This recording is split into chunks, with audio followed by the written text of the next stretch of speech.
Hello, hello, hello. Hey, everybody. Welcome, welcome, welcome. Let's get this going. How is everybody doing today? Good to see you. Nice, nice, nice. All righty. Looks like we are, I think we're going. Yes, yes, yep. All right.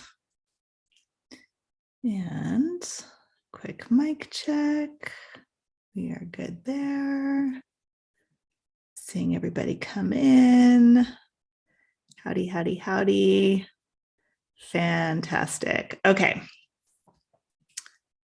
So funny how many windows Zoom opens for me when I do these things. It's just like pop, pop, pop, pop, pop, pop. A whole bunch of windows open up. So, okay.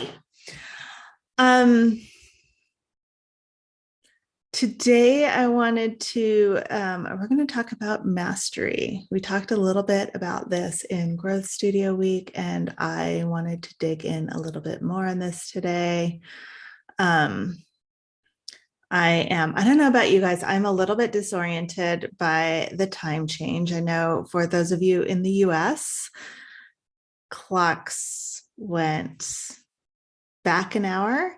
And then here in Argentina, they don't move at all. So I am like constantly shifting. I'm like, okay, this meeting is from the US, that goes, move that up 1 hour. This one's from Argentina, it stays right where it is. Like there's all sorts of funny things like that happen. And I think people in Europe and other places of the world have not even gotten there yet, or they did earlier. I don't remember. It would just be nice if we would all just decide, like, this is our time differences throughout the world. We're not going to do daylight savings anymore. I would personally love that. So I'm just kind of getting my kind of feet back on the ground with that. The one thing I will say that I do love about it is now it means that on Mondays, when we do Mindset Monday, that the recycling guys have already come and gone. So the dogs should be calm. Yes. So let's talk about mastery, shall we? This will be really, really fun, I think. Love it. Yeah, Carla, Arizona doesn't have time changes. Yep. Okay. So one of my favorite Da Vinci quotes is that one can have no smaller or greater mastery than mastery of oneself. And I think for me, this is something I think about this a lot because so much of what we do as artists requires just a really intense level of mastery, not just of the skills that we use every day in our studios, but mastery over how we're thinking about our work, how we show up as artists, and how we perceive ourselves, our self-concept as an artist.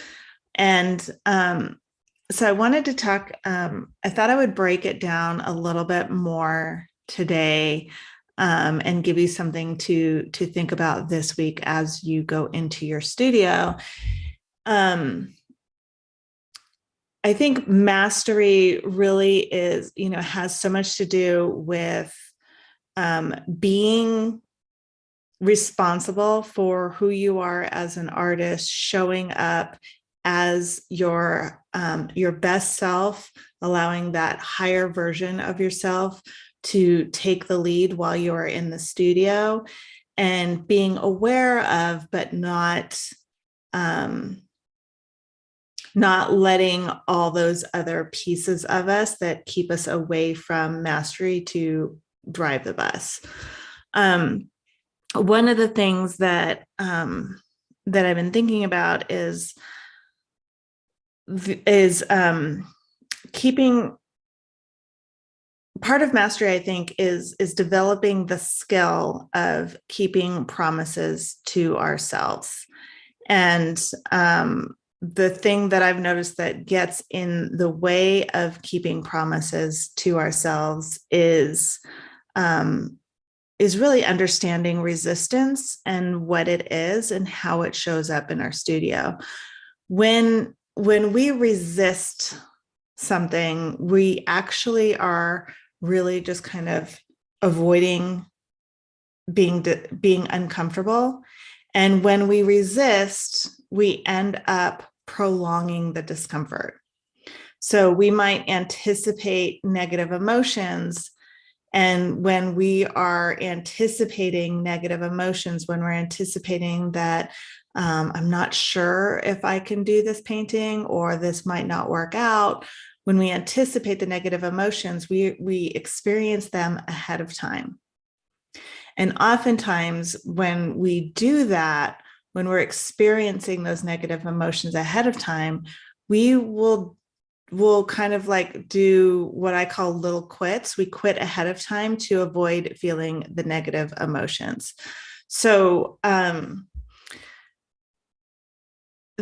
think that the easiest example is, I think a lot of artists would love to show their work somewhere, whether that's at a gallery, whether that is online, or whether that is in an art competition or something like that. But if it's approaching a gallery or in an art competition, many times artists will anticipate, they'll be worried about, or they'll be anticipating a rejection. And so then in order to avoid that, they will delay submitting their work. They will not submit it altogether. They'll do all sorts of things to like avoid, I'm worried about that rejection, or I'm worried what people will think. So they will kind of like spin their wheels and prolong the process of either submitting the work to either find out if it's a yes or a no, or they will do something else to just kind of like avoid that feeling of rejection.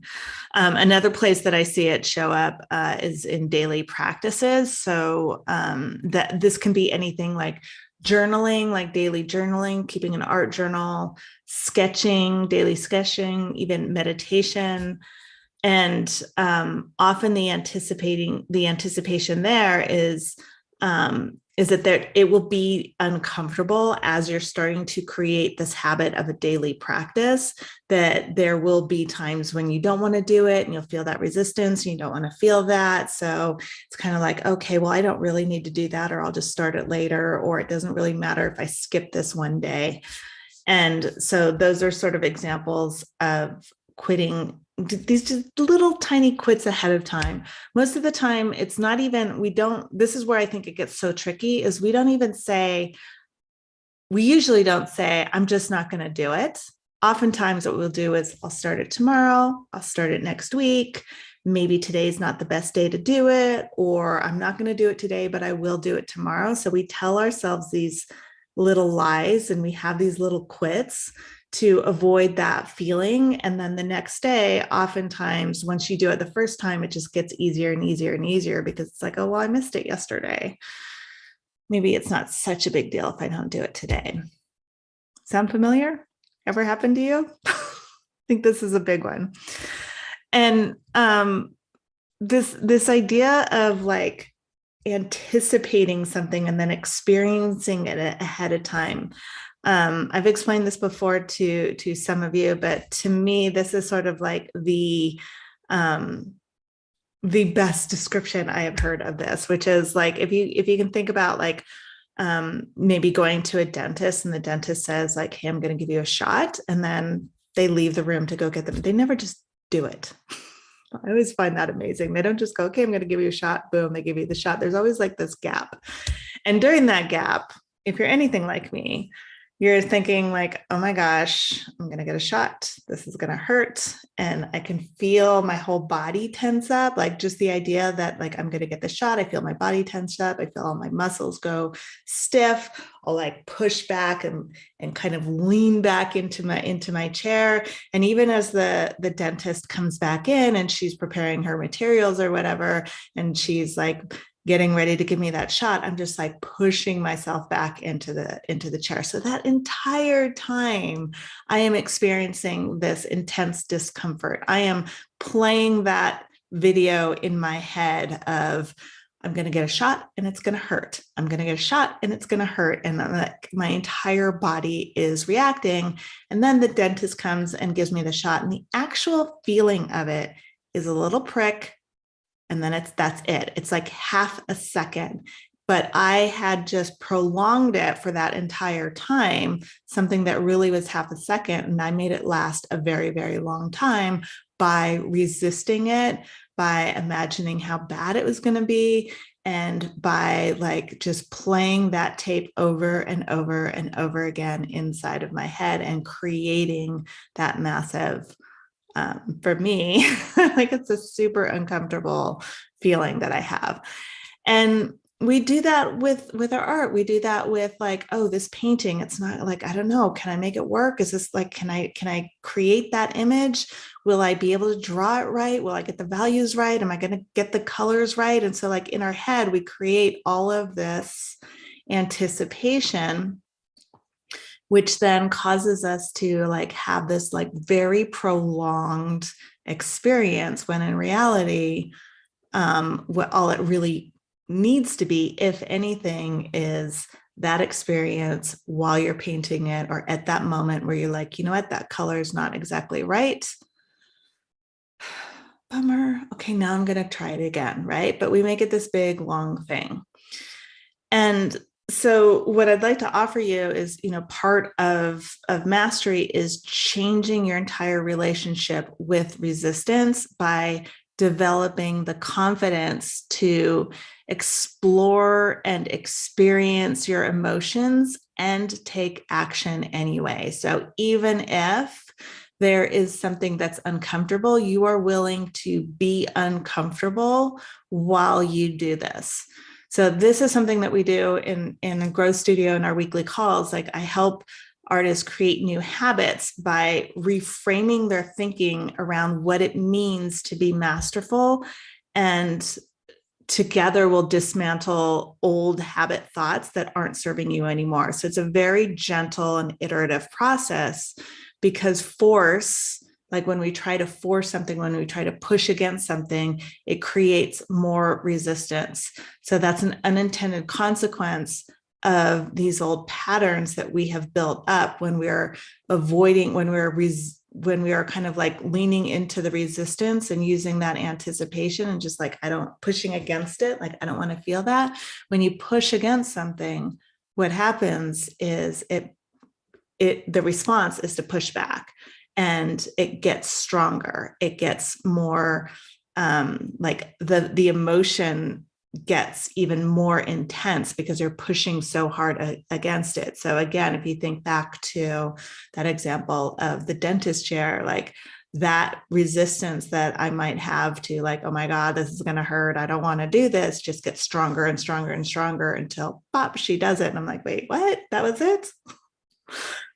The thinking patterns that you currently have that are getting in the way of you being masterful at your art are things that probably started for very, very good reasons. They probably served to protect you in some way, shape, or form, or were offered to you by someone who, somebody else who maybe thought that it was helpful, and maybe it did help you for a little while.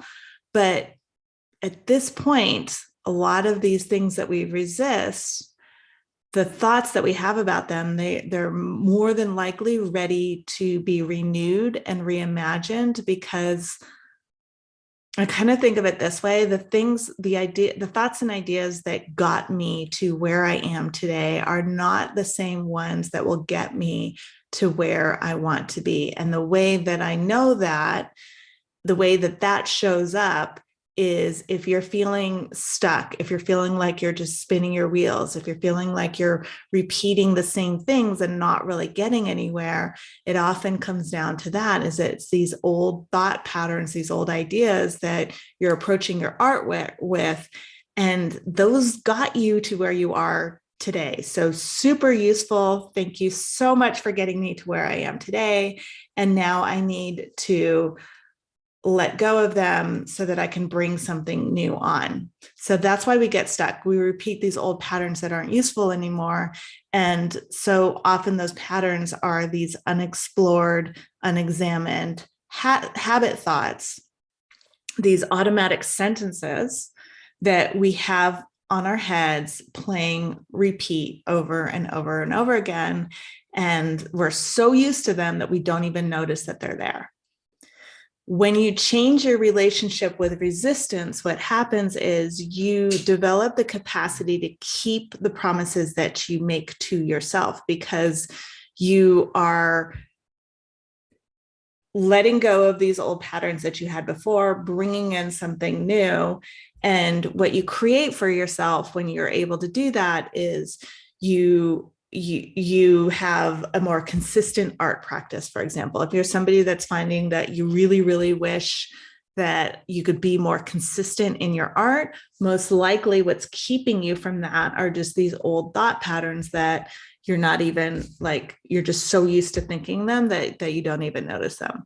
You'll be able to create more without hesitating or second guessing yourself. You will be able to trust your intuition. When you keep your promises to yourself, when you develop this part of mastery, what happens is you teach yourself, you teach your brain that, yes, I am trustworthy. Yes, I am dependable. When I say I'm going to do something, I do it. You generate a solid belief in your self-concept of you as an artist. You always have your own back.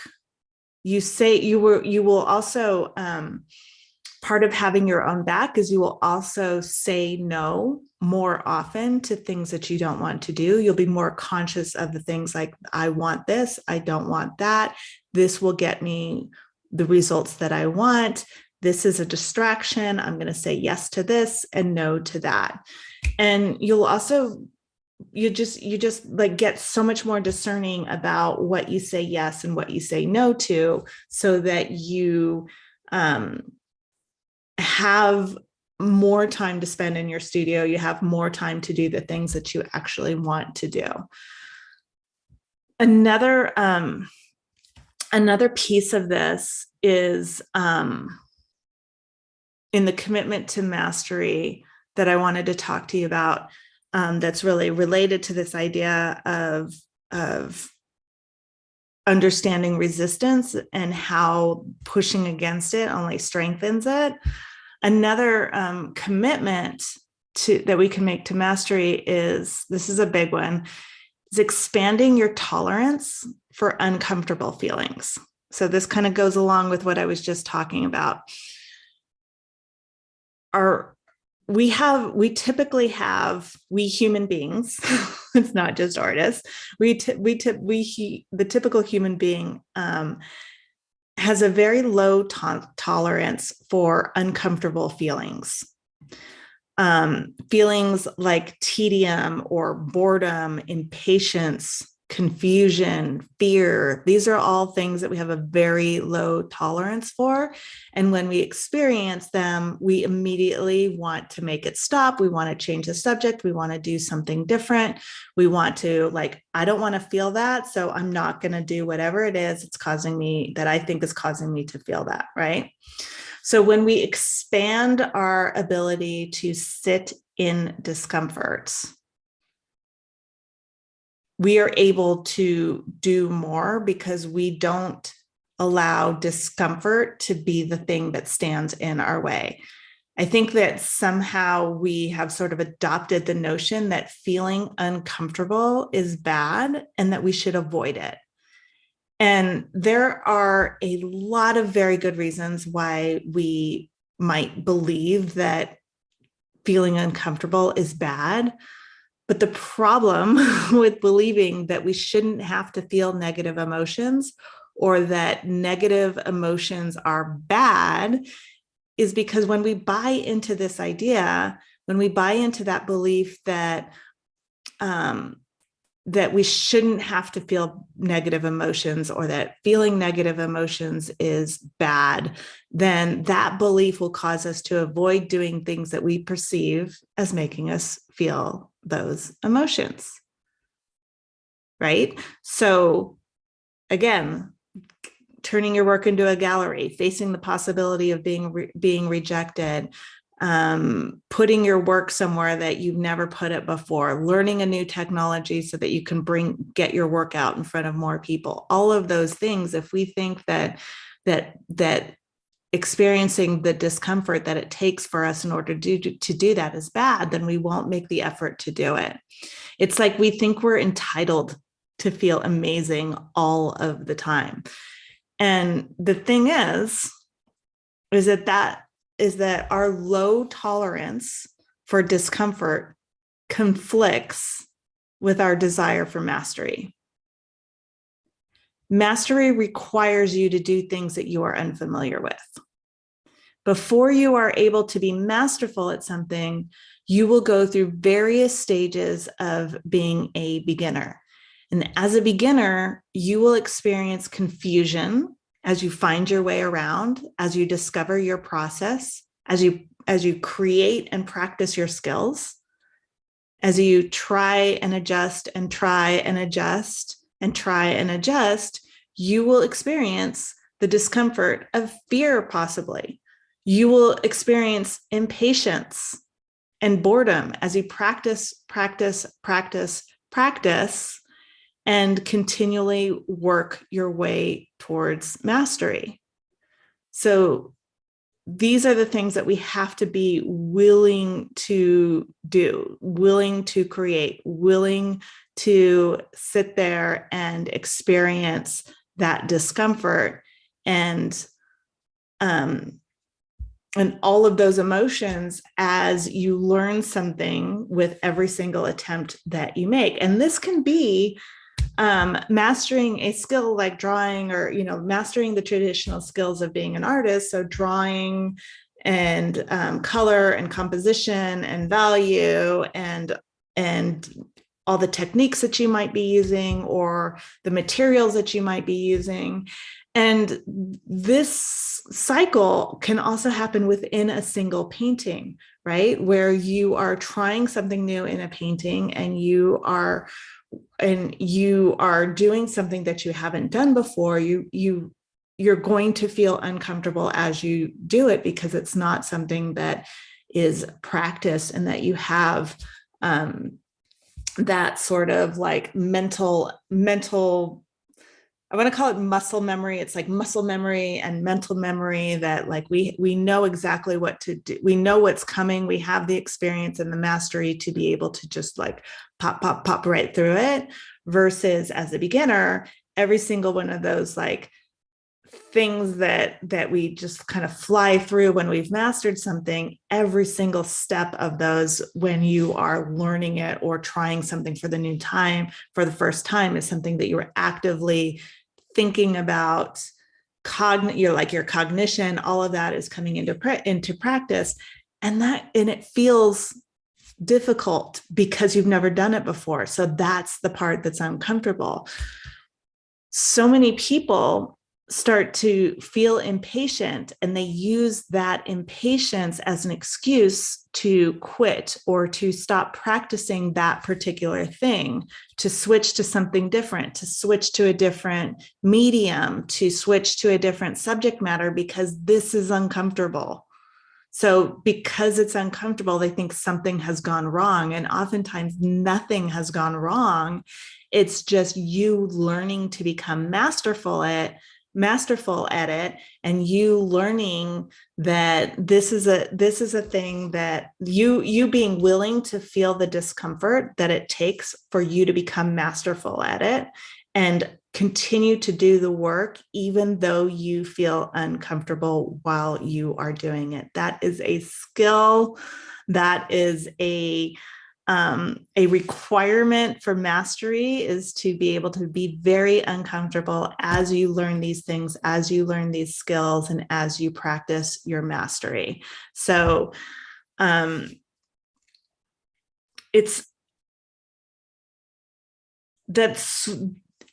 like this idea of it's not fun, but it's necessary. It's not fun to look at a painting that you just spent all this time on and it's not exactly what you wanted, but it's required of you if you want to become masterful at your work. In our weekly coaching calls inside a growth studio, I teach artists how to be with and process these feelings, all of them, the good ones and the bad ones. We actually sometimes often have a hard time processing good emotions as well as bad emotions. We celebrate the wins, we embrace all the goodness, and we allow the emotions that maybe sometimes we just wish we didn't have to feel, that we could just bypass them, fast forward, skip over. One of the desires that I hear a lot from artists is that they want to be able to convey more emotion in their work. They want to move people. They want people to, they want to evoke a feeling when people look at their paintings. And so what I want to offer you is that it's really hard to do that when we are unwilling to allow and process our own emotions. The more intimate we are with our full range of emotions, not just the good and the bad ones, the more we are able to do that, the more range of emotions that we have to paint with. A lot of us have a very limited awareness of our emotions. And that's because we're so often we are taught not to have them, or not to show them, or we're made to believe that having emotions is somehow a sign of weakness. It's a sign of being unhinged. It's all these things, right? So because of that, that's part of like, I think especially in the United States, maybe like I'm very biased when it comes to that, right? But I think that's why most people can only name really 3 emotions, and that's happy, sad, and pissed off. But as humans, we are so much more nuanced than that. And we have this amazing spectrum of emotions to experience, emotions to create with, and emotions to evoke with our art. The more willing you are to experience your full spectrum of emotions, the more nuanced and powerful and expressive you can be with your own work.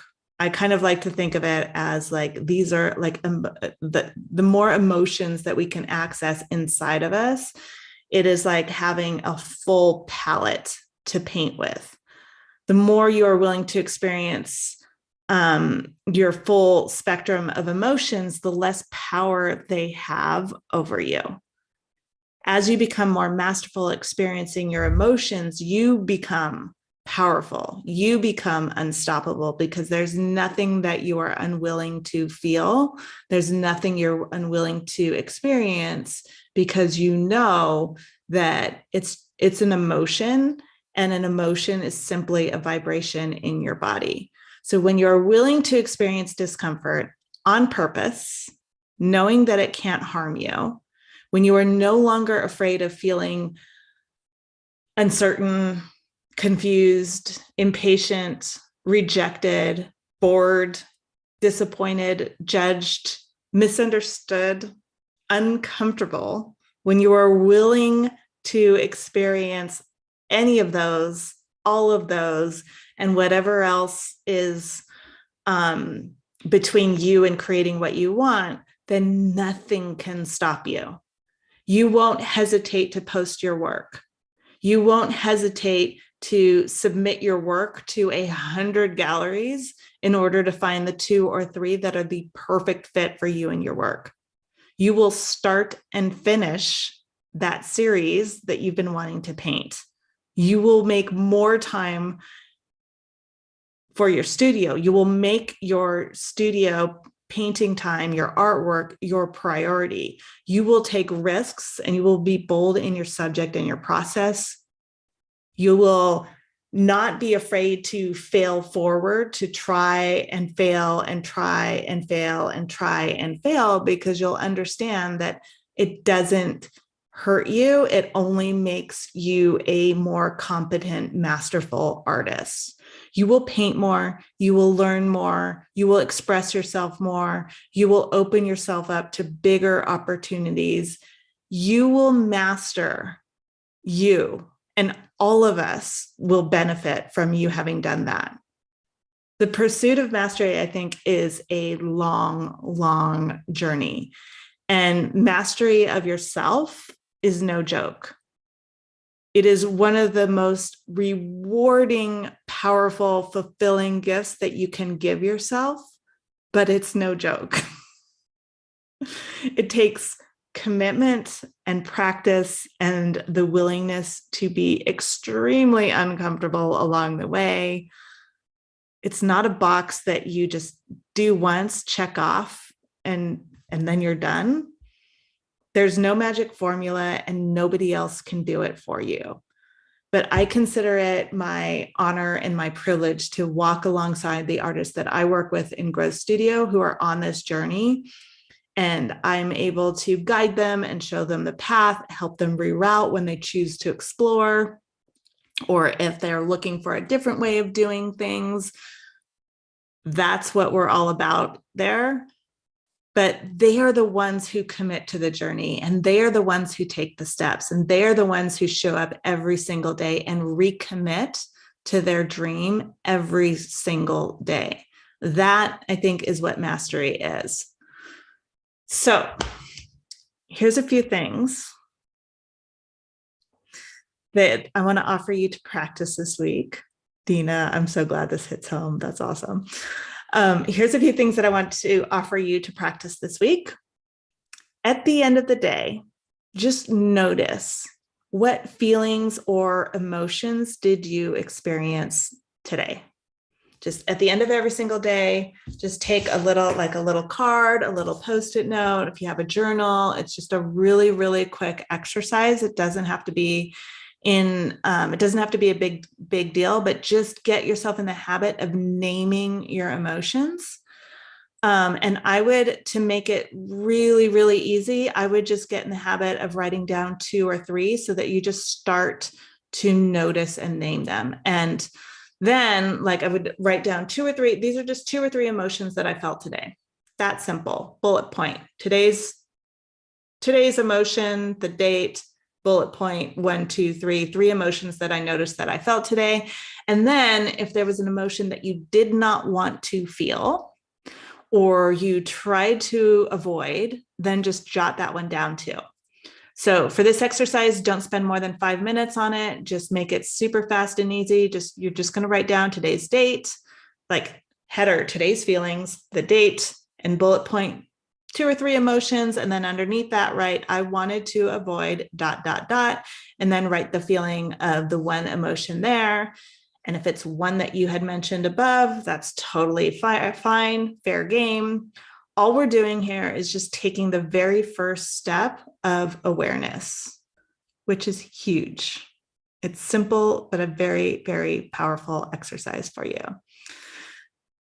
Whenever you're ready, if you want to dive deeper into self-mastery, you can always go to savvypainter.com/join. I can help you, and we would love, love, love to see you inside.